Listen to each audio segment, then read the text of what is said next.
अस्सलामुअलैकुम, मैं हूँ हुरैन फातिमा और आप देख रहे हैं हिमायती न्यूज HD चैनल।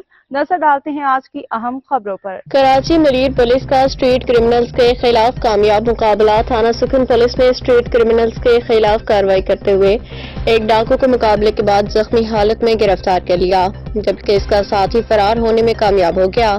तफसीलात के मुताबिक पुलिस एहलकार मामूल के गश्त पे थे जब भैंस कॉलोनी रोड नंबर 12 मक्की शाह पैरामोन गोट के करीब दो मशकूक अफराद को रुकने का इशारा किया। मुलजिमान ने पुलिस को देखते ही फायरिंग शुरू कर दी, फरार होने की कोशिश की, ताहम पुलिस की जवाबी कार्रवाई में एक मुलजिम जख्मी हो गया जिसे गिरफ्तार कर लिया गया। गिरफ्तार जख्मी मुलजिम की शिनाख्त अमीरुल्लाह उर्फ मच्छर वल्द तवक्कुल के नाम से हुई है, जो इससे कबल भी मुतअद्दिद बार जेल जा चुका है।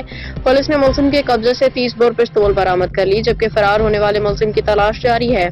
जख्मी मुलजिम को फौरी तौर पर इलाज के लिए अस्पताल मुंतकिल कर दिया गया, जबकि मजीद तफ्तीश जारी है।